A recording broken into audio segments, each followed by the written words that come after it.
Përshëndetje miq, mirë se keni ardhur sërish këtu në episodin e radhës në Okult Ezoterizëm, ku sot do të flasim një temë shumë shpirtërore, por një temë që me të vërtet ngacmon dhe rizgjon ose bën shpirtin të kujtoj. Para se unë të filloj, do të doja t'ju falenderoja për të gjithë ato komentet e juaja, qofshin ato të bukura dhe jo të bukura, për të gjithë përkrajen, për të gjithë mesazhet që më dërgoni në Instagram, në faqen time Ezoterizëm, për momentet që kemi ndarë, por edhe për subscriberat në channelin tonë në YouTube, Okult, me Alfred Sako. Ky podcast është një podcast ndryshe nga të gjitha podcastet që ju shihni në rrethin ton të vogël, në Shqipërinë ton të vogël, por ka një ndikim shumë të madh vetëm për ato zemra që dinti dëgjojnë këmbanat kur bien. Besoj që të gjithë ju që ndiqni rrugën ezoterike ose e keni pasur një tërheqje drejt diçkaje që është më e madhe se ju, por nuk e kuptonit këtë se si quheshe. Keni parë sot se ka me të vërtet shumë njerëz që po dalin dhe do të flasin dhe do të ketë akoma më shumë që do të vinë në vijim, dhe do të dalin dhe do të flasin për pjesën ezoterike, për motivimin, për zhvillimin personal, do të dalin shumë mësues ku do t'ju tregojnë se si t'jetoni, do të dalin shumë spiritualist ku me 2 mësime bazë do t'ju tregojnë juve se si të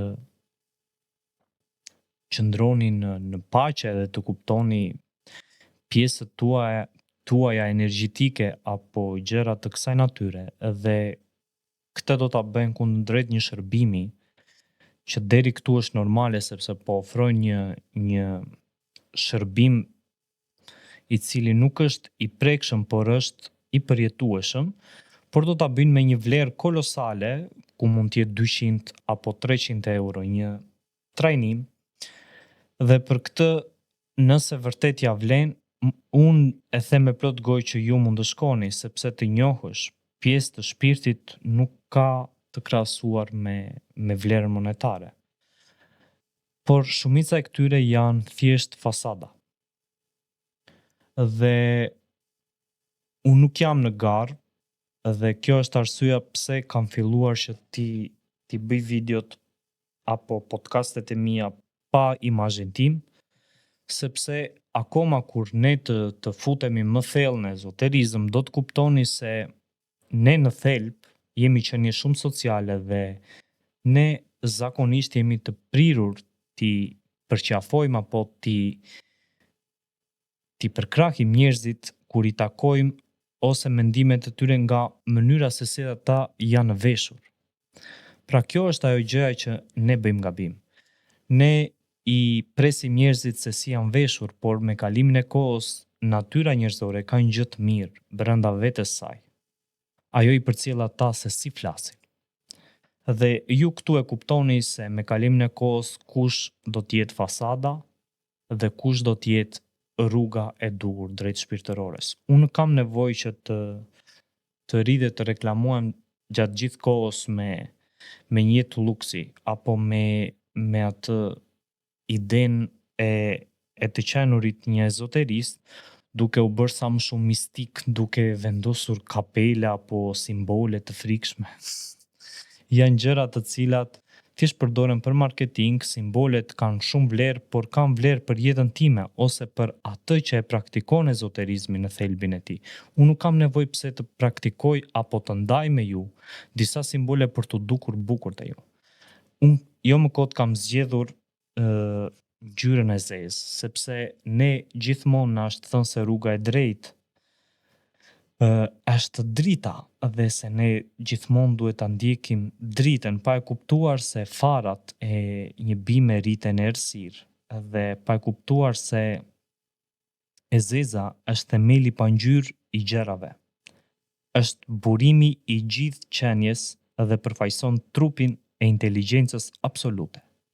E zeza është fillimi i kaosit primordial, ku nëse do ta studioni pak më shumë këtë që sapo thash, do të kuptoni se gjatë gjithë kohës ne kemi filluar të kuptojmë dhe të mësojmë gabim. Por megjithatë, kjo prap varet nga kuptimi i mendjes tonë ose nga realiteti subjektiv. Dhe sot un kam përgatitur një temë shumë interesante, një rrugtim shpirtëror, ku ky është një nga ato studimet që un kam pas bërë më përpara, por mendova që ta ndaj me ju, që dhe ju të keni një horizont dhe background shumë më të zhvilluar nga ajo që deri tani kemi arritur në ezoterizëm. Do të flas pak për njeriun, për ynoren që ndodhet tek njeriu dhe sekretet e Biblës. I gjithë ky mësim ka të bëjë me këto që sapo thash, por bazohet në jetën e dikujt, dhe për këtë do të flas dhe do të zhytem në një temë që ka frymëzuar me të vërtetë shumë profet, poet dhe mistik përgjatë mijëvjeçarëve. A është Bibla një libër i shenjtë me rregulla morale dhe histori të vjetra, apo mos është thjesht një hartë e koduar e shpirtit, një tekst i shumëfisht ku çdo fjalë flet në një gjuhë tjetër për ata që din të dëgjojnë? Do të shohim në këtë rrugtim se si përmes syrit tim ezoterik dhe një mendje filozofike dhe tregimet biblike, zanafillat, dalja nga Egjipti apo përvoja e Krishtit bëhen simbolika të fuqishme të evolucionit të ndërgjegjes njerëzore. Nga errësira drejt dritës, nga egoja drejt shpirtit, nga pluhuri drejt ynores që banon brenda nesh. Do të flasim për gjuhën e korrespondencave, për shpirtin pas shkronjës, për vendin e njeriut mes toksores, qellores dhe mbi të gjitha për atë thirrje të heshtur që secili ndjen thellë në vete, se ne nuk jemi thjesht mish, mendim dhe ky trup, por shkëndija e një burimi më të lartë. Nëse e ke ndjerë ndonjëherë se në ty banon diçka më e madhe se vetja jote, nëse e ke parë ndonjëherë një varg biblik që të ndizet si një ogur brenda shpirtit, atëherë qëndro këtu, sepse ky rrugtim është për ty. Buzët e urtësisë do të jenë të kyçura përveç se për veshët e arsyes, dhe do të mësojnë vetëm ato veshë që janë të arsyes.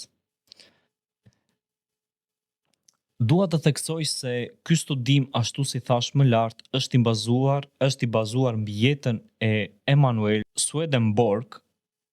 Ishte një njeri jashtëzakonisht kompleks dhe për këtë dua të bëj një biografi të vogël me disa informacione ku ju të kuptoni se këto nuk janë plotësisht mendimet e mia, por janë studimet e Emanuelit, të cilat mua më ndihmojnë të zhytem akoma më thellë në pikpamjen ezoterike të Biblës. Ashtu si po thoja, Emanueli ishte një figurë jashtëzakonisht komplekse dhe shumë dimensionale. Ai ishte një shkencëtar brillant, filozof racional, mistik, vizionar dhe themelues i një rrymë të re spirituale, ku atëherë në atë kohë njihej me emrin Swedenborgianizëm, dhe pastaj me kalimin e viteve mori një emër të ri ku filloi të njihej me emrin Kisha e Re. Jeta e tij përfaqëson kalimin nga iluminizmi shkencor drejt ezoterizmit më të thellë kristian. Ai lindi më 29 janar të vitit 1688 në Stockholm, në Suedi. Ishte djali i Jesper Svedberg, një peshkop luteran dhe teolog me prirje mistike që ndikoi shumë në formimin e ershëm shpirtëror të Emanuelit. studioi në Universitetin Uppsala në vitet 1699 dhe vitet 1709, ku dallua për interesim në mekanik, matematik, filozofi dhe gjuhësi klasike.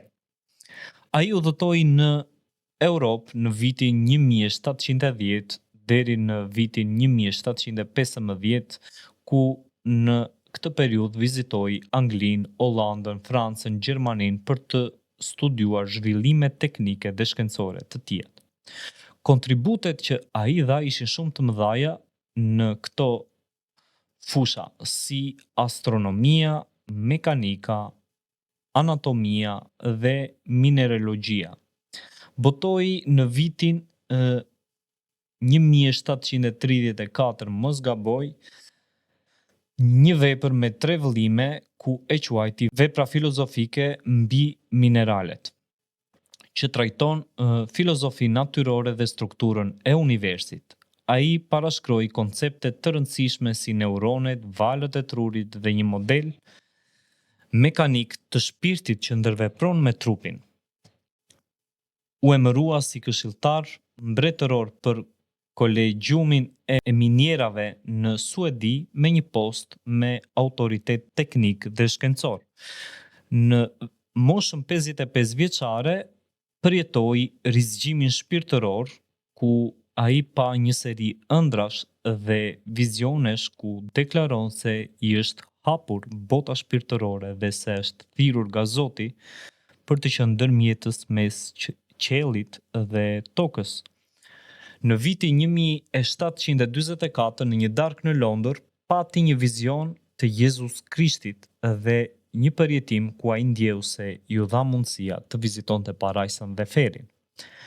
Në këtë kohë, këtë filluan ta kritikonin, madje disa njerëz e quanin të çmendur dhe me shumë të drejtë mendoj edhe unë që e kanë quajtur të tillë, për aq kohë sa mendjet racionale nuk e faktojnë dot diçka, ata e kanë të vështirë ta besojnë atë.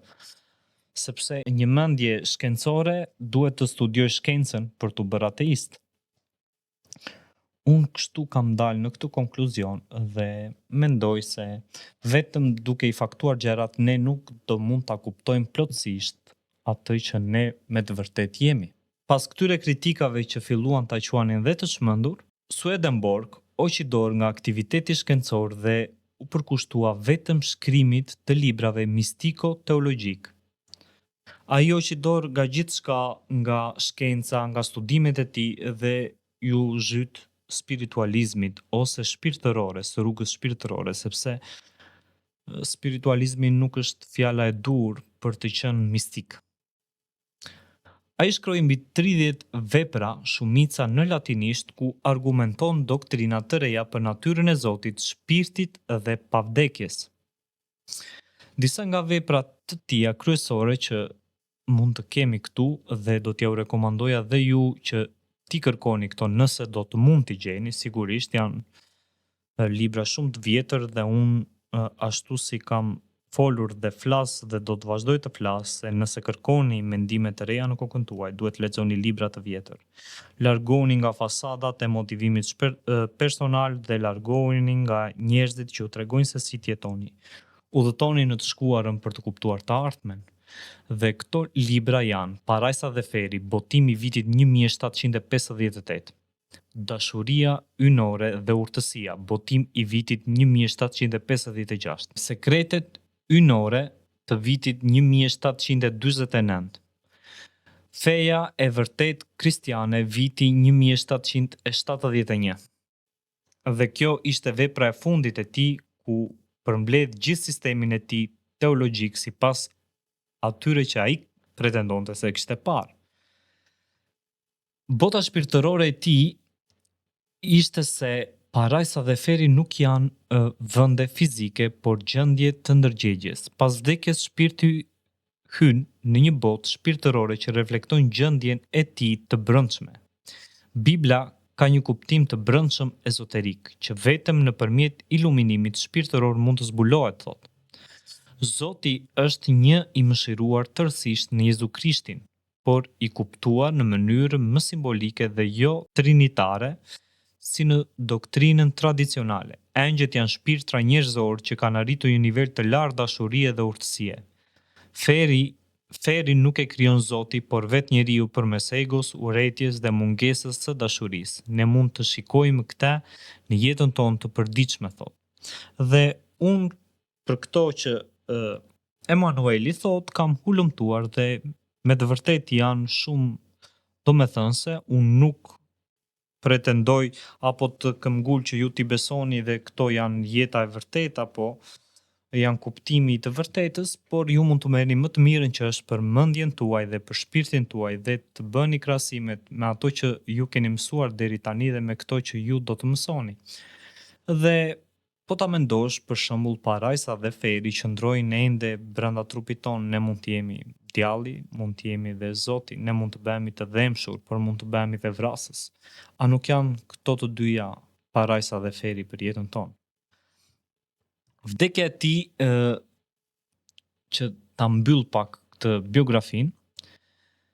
Vdekja e tij solli një trishtim për ata që e ndiqnin dhe ai u largua nga jeta në më 29 mars të vitit 1772 në Londër në moshën 84 vjeçare. Madje thuhet se një javë përpara se të vdiste, ai ju tha njerëzve se unë javën tjetër më duhet të shkoj. Parimi i tij u bë në Londër, por më vonë u zhvendos në Uppsala në Suedi. Më vonë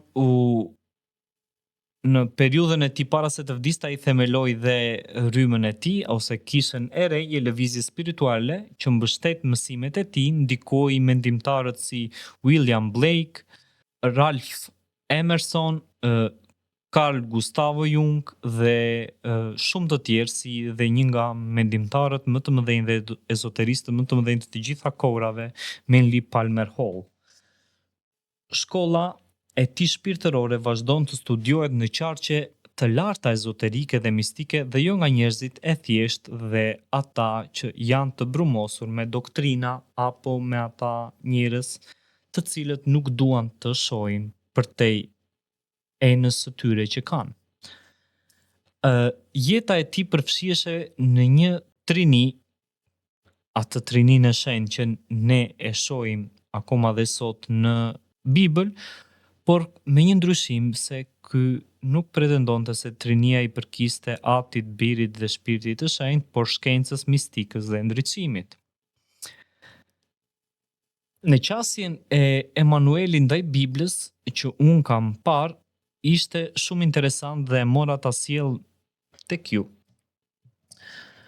Emanueli nuk e shikte Biblën si një tekst të zakonshëm fetar, as si një libër historik në kuptimin tradicional. Për të, Bibla ishte një tekst shumë plansh, një strukturë e gjallë simbolike në të cilën kuptimi literal ishte vetëm shtresa më sipërfaqësore.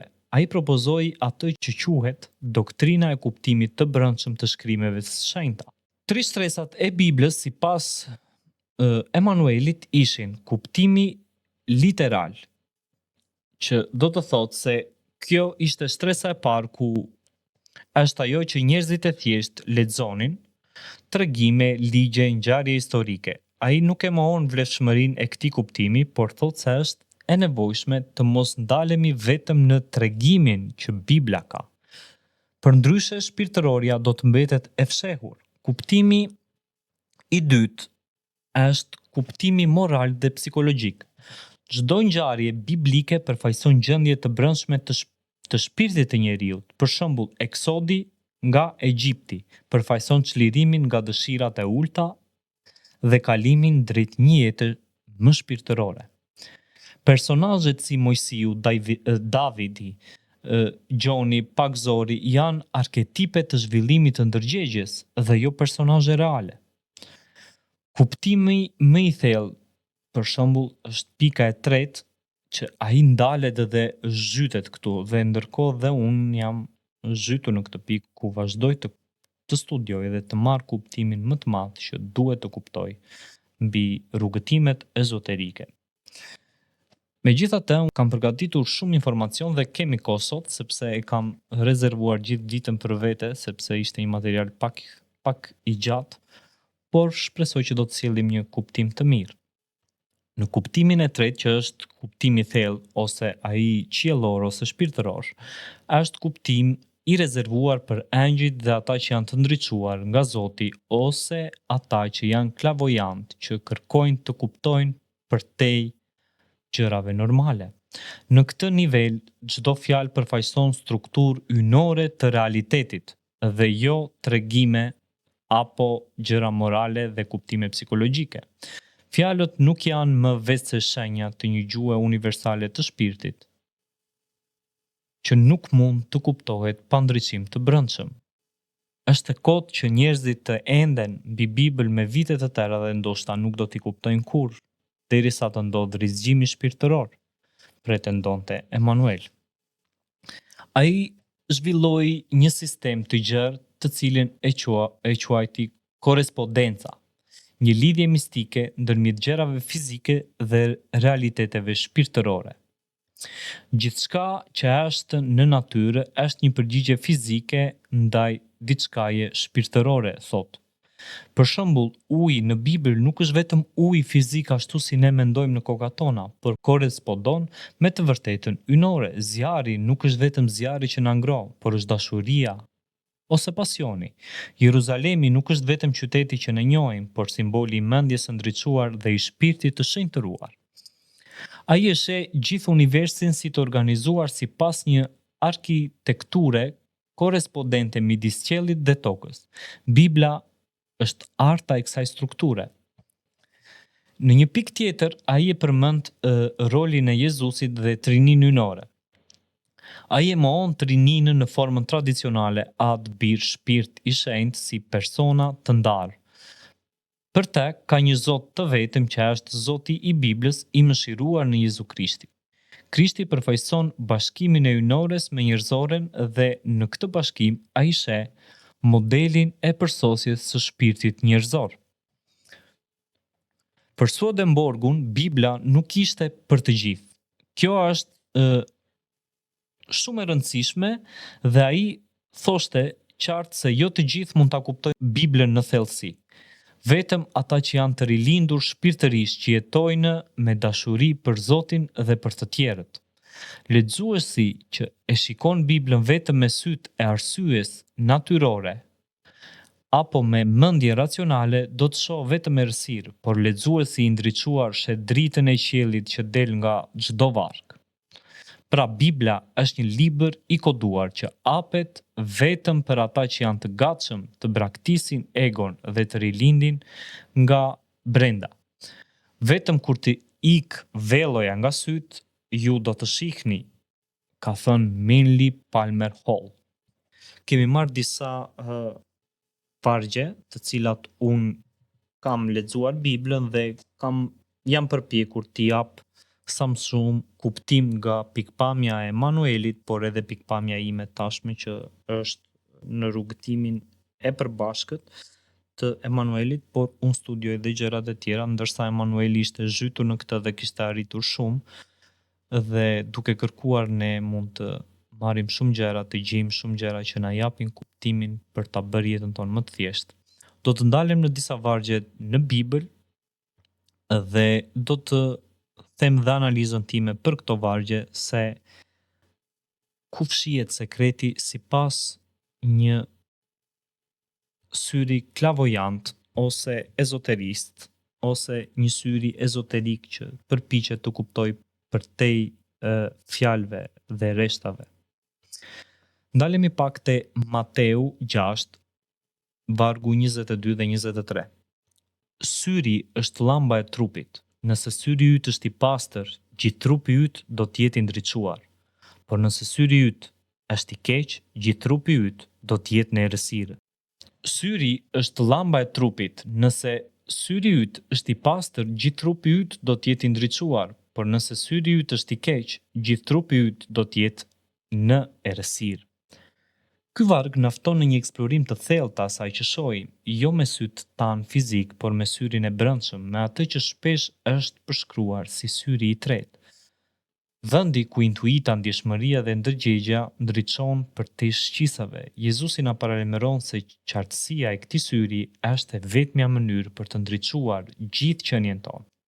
Nëse ky sy është i pastër, i çliruar nga lakmitë, frika dhe iluzionet e botës materiale, atëherë gjithë trupi, do me thënë qenia jonë, do të jetë ndriçuar. Por nëse burimi është i errët, e gjitha që përjeton, që mendon, që jeton, do të jetë e errët.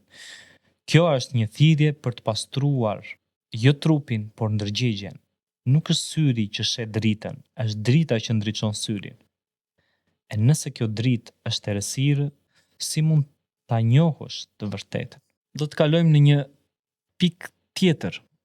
Unë këto kam dhënë përgjigje të cilat dua t'i le prap në vazhdimsi, sepse kuptimet gjatë gjithë kohës me anë të rritjes së mendimit ndryshojnë, kuptohet, por në këtë fazë ku unë ndodhem, kam këto mendime.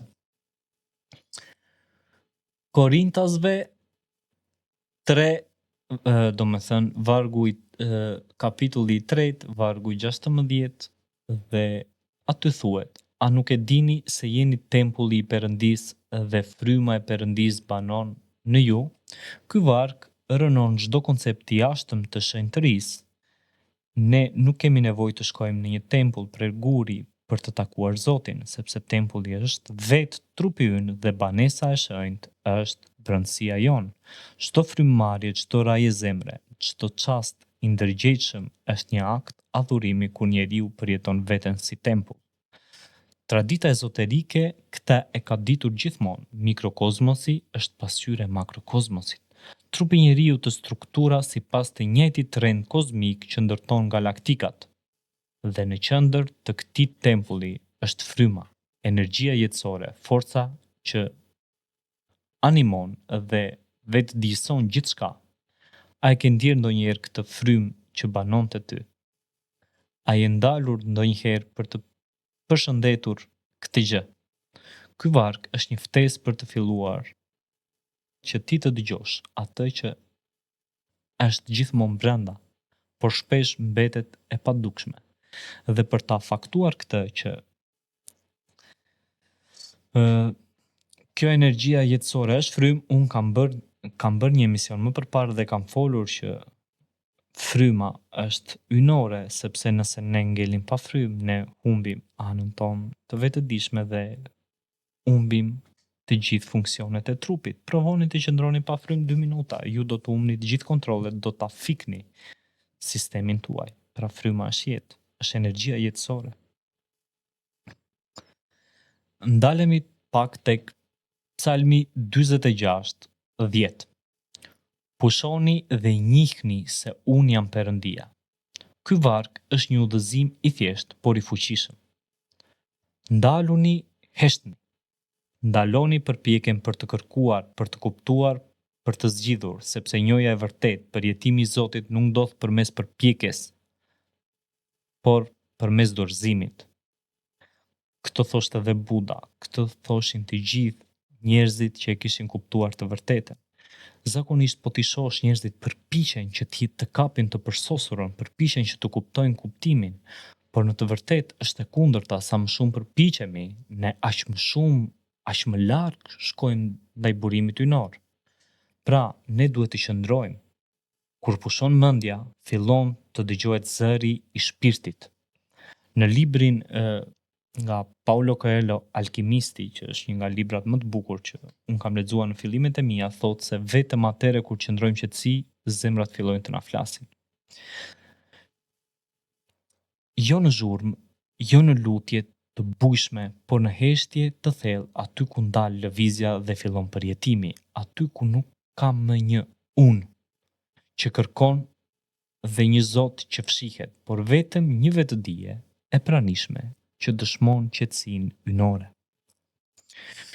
Kalojmë pak tek Gjoni 21:6. Hidhni rjetën në anën e djathtë të barkës dhe do të gjeni. Tani këtu flitet për peshkimin, por nëse e shikon me syt e rrugës e ezoterizmit, nuk është një fragment aq i thjeshtë. Në këtë fragment të fuqishëm, Jezusi nuk po u mëson dishepujve si të peshkojnë, por si të kërkojnë. Ana e djathtë është hemisfera intuitive, ajo që është e njohur ndryshe e arsyes mekanike, e simboli i besimit, i rjedhjes, pranimit dhe shumë gjërave të tjera. Të hedhësh rjetën në anën e djathtë është të ndalosë së kontrolluari, së planifikuari, së analizuari me mendje. Është të dorëzohesh ndaj rjedhës së brendshme, të kërkosh përmes qetësisë dhe jo përmes përpjekjeve. Dhe vetëm kur hedh vëmendjen në këtë anë, do të gjesh me të vërtetë gjëra. Dhe ai ta tha, por ti nuk e kuptoje. Idhni rjetën në anën e djathtë të barkës dhe do t'i gjeni. Tani mendojeni këtë miq. Reflektoni me mendjen tuaj. Kalojmë në një frazë tjetër. Marku 16:19. Zoti Jezus u ngjit në qiell dhe u ul në të djathtën e Perëndisë. Ktu kemi sërish anën e djathtë. Ky varg flet për lartësinë, por jo fizik. Qielli është niveli më i lartë i ndërgjegjes dhe e djathta është vendi i vetëdijes së pastër, vizionit të plot, i bashkimit me burimin. Ku Jezusi ngjitet, ai përfaqëson vetë ndërgjegje njerëzore që lirohet nga ndarja, nga frika dhe iluzioni i formës dhe ringjallet në unitet. Ulet në të djathtë, domethënë vendos në boshtin e së vërtetës, në qendër vetëdijes së ndriçuar. Shikojen me kujdes këtë foto. Kjo është një pikturë ku transmetohet me anë të simbolit mesazhi. Shikojeni me vëmendje pikturën. Zoti ku takon Adamin, por nuk e ka takuar, sepse Adami përfaqëson njeriun e ulët, egon, unin, ndërsa Zoti është në anën e djathtë dhe po ta shikni me kujdes figurën, atje duket edhe truri në një lloj forme. Pra që gjatë gjithë kohës Zoti ty të kërkon, por ti je kaq i zënë me gjërat poshtë, me iluzionet dhe nuk të len ato të ngrihesh. Duhet të reflektosh për këtë. Kalojmë pak te një tjetër. Mbretërive 6:8. Dhoma e mesme kishte hyrjen në anën e djathtë të shtëpisë. Tempulli i Solomonit është një figurë e madhe ezoterike. Çfarë do të thotë Solomon? A ka ekzistuar vërtet Solomoni? Sol and Mon, diell dhe anë. Nuk e di. Tempulli i Solomonit është një figurë e madhe ezoterike, si po thoja, ai është përfytyrimi i njeriut të ndriçuar dhe dhoma e mesme është zemra. Është vendi ku ndodh bashkimi, hyrja nga ana e djathtë përfaqëson rrugën e heshtjes, të përjetimit intuitiv. Pra nuk duhet të përdorësh ana racionale. Ana racionale është ajo që ty të largon, sepse ti fillon të jesh racional, të madhësh, të faktosh çdo gjë. Nuk është hyrja nga logjika, as nga pushteti, por nga përulësia. Sa më të urtë, sa më të përullur jemi, aq më të lartë e kemi shpirtin. Është rruga që ndjek vetëm ai që e ka kuptuar se për të hyrë në shenjtëri duhet të lesh jashtë mendjen që do të kontrolloj. Ky varg është një kod që ka një formulë arkitekturore të shpirtit dhe tregon shumë qartë se vetëm ata që e kanë kokën plot i ngjasojnë atij grurit që varet poshtë dhe kush e ka kokën bosh del atje dhe kakaris. Kalojmë në një tjetër. Mateu 6:34. Mos u shqetësoni për të nesërmen. Kjo më goditi si një bombë kur e lexova në fillim, por pastaj kuptova sa shumë gjëra të bukura. Mua më vinë gjithmonë shumë mendime teksa lexoj këto fjalë kaq të shkurta. Mos u shqetësoni për të nesërmen. Mos u shqetësoni për gjëra të vogla dhe të gjitha janë gjëra të vogla.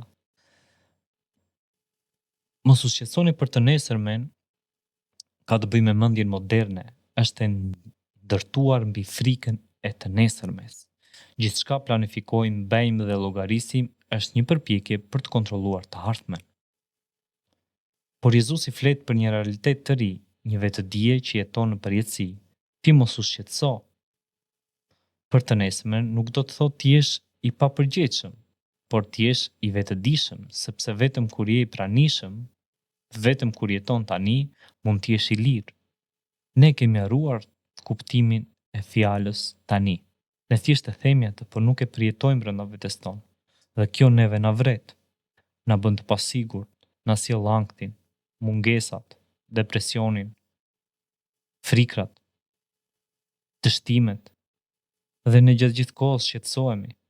Ne shkojmë në një ëmbëltore, porositim një ëmbëlsirë dhe pastaj mendojmë se çfarë do bëjmë teksa pa hamë ëmbëlsirën. Shkojmë në restorant ta ham drek dhe mendojmë se çfarë do të kemi për ëmbëlsirë. Jemi gjatë gjithë kohës duke kërkuar për të ardhmen. Edhe në fund gjërat nuk do të mbarojnë kurrë, ne vetëm do të kërkojmë.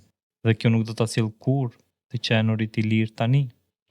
Ky varg është një urdhër që na fton me qetësi në praninë e plot, në kontaktin me hyjnoren që jeton vetëm në tani. Kalojmë në një tjetër. Gjoni 10:30. Unë dhe Ati jemi një. Një deklaratë e thellë e bashkimit. Jezusi nuk flet si individ, por si vetëdije e zgjimit. Unë nuk është egoja, por është një ndërgjegje e kthyer në burim. Ati nuk është një figurë e largët, por është vetë burimi i qenjes. Kur Jezusi thot se janë një, ai flet për një gjendje, ndërgjegje ku çdo ndarje bie. Aty nuk ka më individ e Zot, por vetëm një frymarrje, një prani, një vetëdije që përshkon gjithçka. Ky varg është kulmi i çdo shëndërimi shpirtëror. Bashkimi me të gjithë qenjen. Kalojmë në një tjetër. Romakëve 12:2. Mos u përshtatni me shekullin e tanishëm, por ndryshoni me anë të rinovimit të mendjes suaj, që të mund të provoni cila është vullneti i Perëndisë, i miri, i pëlqyeshmi dhe i përsosuri. Ky varg është një ftesë radikale për transformim. Ai nuk kërkon nga njeriu të ndjekë një ligj të jashtëm, por të nënshtrohet një procesi të brendshëm metamorfoze, një transformim që ndodh jo përmes ndëshkimit, por përmes rinovimit të mendjes. Mendja në kontekstin ezoterik nuk është vetëm qendra e arsyes, por edhe vendi ku bizotrojnë zakonisht mendimet e trashëguara, frikrat, modelet kolektive dhe shumë gjëra të tjera, të cilat nëse do të studioni dhe në neuroshkencë do të kuptoni akoma më shumë. Këto janë gjëra që nuk i mësoni dot në shkollë, sepse profesori t'i jep vetëm kuptimin e gjërave të jashtme, sepse mentorët do të flasin vetëm për gjërat e jashtme, do të flasin se si ti të strukturosh jetën e jashtme, por askush nuk do të flasë për shpirtin, për mënyrën se si ti duhet ta shikosh veten, se si funksionon universi. Askush nuk të flet për këto. Mos u përshtatni me shekullin, do të thotë mos u bëni një reflektim pasiv i kohës ku jetoni, sepse shekulli përfaqëson jo vetëm kohën fizike, por edhe mundësinë kolektive që shpesh është e verbër, e turbullt, e ndarë nga burimi i vërtetës. Të përshtatesh me shekullin është të harrosh qenien tënde. Ne duhet të ndryshojmë mendjen dhe të kujtojmë vetveten. Ezoterikisht, ky varg shpreh pranimin e alkimisë së brendshme. Kur mendja transformohet, gjithçka përreth njeriu ndryshon. Realiteti është pasqyrë e vetëdijes sonë. Vetëm përmes këtij transformimi të brendshëm, ne duhet të promovojmë vullnetin e Perëndisë, që do të thotë ta përjetojmë atë jo si doktrinë, por si një udhëzim të gjallë. Shikojeni këtë në sensin praktik të jetës tuaj. A keni vënë re se ndonjëherë nga gjendja jote shpirtërore ju ndjeni të lumtur dhe çdo gjë përreth është e bukur, problemet janë më pak të vështira dhe çdo gjë ka kuptim, të pëlqen makina që ke, vete përqafon bashkëshorten, të shijon ushqimi, por pastaj duke mos e ditur parimin e vibrimit, se çdo gjë ndryshon dhe vibron dhe një ditë ose një mbasditë ti je me një gjendje shpirtërore jo të mirë dhe fillon i thua ti nuk bën, kjo makina është shumë e vjetër, bashortja vetëm e bezdis, ky ushqimi është shumë i djegur dhe shumë gjëra tjera, por në këtë rast duhet të mendosh se është vetëm një gjendje e cila duhet të kalojë dhe ti duhet të presësh. Dhe ai thot, hesht, vetëm heshtja dhe jo kërkimi arsyes mund të ta fal kalimin e shumë gjërave, sepse të gjitha në fund do kalojnë. Kalojmë dhe te një tjetër dhe kjo është e fundit që unë kam zgjedhur, jam pa fund, më besoni miq, jam pa fund që unë mund të bëj kërkime në Bibël, por edhe në librat e tjerë të shenjtë, ku do të kem mundësinë të përkraj mendime të kësaj natyre dhe do të zhytemi dhe në rrugtimet e tjera, por shpresoj që këtu të keni marrë një reflektim shumë të mirë të tablos se çfarë do të thotë vërtet rruga e ezoterizmit. Dhe studimi në ezoterizëm është një transformim shumë rrënjësor dhe jo bazik, duke filluar me këto meditimet, me këto muzikat e vogla, me këta mentorët, nuk ka lidhje fare me këtë, më besoni. Kur të zhyteni vetë në kërkimet tuaja dhe me ato që ju po merrni nga kjo dritare sado e vogël, do të kuptoni një ndryshim shumë herë më të madh, teksa evoluoni në këtë rrugëtimin tuaj dhe do të kuptoni se bota e ezoterizmit është një botë shumë e madhe. Vazhdojmë te e fundit, Luka 17:21. Mbretëria e Perëndis nuk vjen në mënyrë të dukshme. As nuk do të thotë ja është këtu ose ja atje, sepse mbretëria e Perëndis është brenda jush. Kjo është fraza që unë kam përzgjedhur dhe është një akt deklarate me e qartë ose nga më të qartat të Jezusit për natyrën jo materiale të ynores. Ai rrëzon idenë e Zotit si mbret i jashtëm që synon nga një vend i largët të kontrollojë apo të ketë pushtet mbi çdo gjë. Ai flet për një realitet të fshehur, në brendësi të çdo qenie të vetëdijshme. Le ta quajmë Zotin Logos, arsye apo një vetëdije supreme. Dhe kjo arsye apo vetëdije supreme nuk ka nevojë të bëj përshtypje vetes. Mbretëria është brenda jush, sa fjalë e madhe. Dhe unë kuptoj se nuk ka se për çfarë ne të kërkojmë jashtë. Ajo që ne kërkojmë është gjithmonë aty brenda nesh. Por ti je ai që mungon dhe që nuk e shikon. Jezusi nuk thot që mbretëria do të vijë, por që ajo tashmë ekziston. Ajo nuk mund të shihet me sy sepse nuk është objekt, është gjendje, është cilësi vetëdije. Në aspektin ezoterik, ky varg përkon me parimet më të larta të gnozës dhe misticizmit. Çdo kërkim i vërtet është një kthim tek vetja. Dhe kthimi është gjithmonë nga jashtë drejt brendësisë. Të hysh në mbretërinë do të thotë të hysh në qendrën e vetes, aty ku bie çdo ndarje, ku fillon përjetimi i të përjetshmes, në një botë ku fjalët fshihen, në kuptime të thella dhe ku simbolika nafton të hapin portat e së panjohurës. Ju ftoj të vazhdoni këtë kërkim pa frikë dhe me mendje të hapur. Sekretet e Biblës dhe ynorja tek njeriu janë drita që ndriçojnë në udhën e brendshme të çdo njërit prej nesh. Një thirrje për të zgjuar shpirtin dhe për të njohur veten në dimensionet tona më të thella. Në këtë rrugëtim të përbashkët drejt dritës së njohjes dhe dashurisë ynore, filozofia dhe ezoterika na mësojnë se çdo zbulim i jashtëm është një pasqyrim i thellësive tona të brendshme, sepse ashtu si është brenda, do të jetë edhe jashtë. Unë jam Odisea Gora, studiues ezoterizmi dhe ju falenderoj që më ndoqët në këtë udhëtim shpirtëror. Natën e mirë dhe paqe në shpirtin tuaj.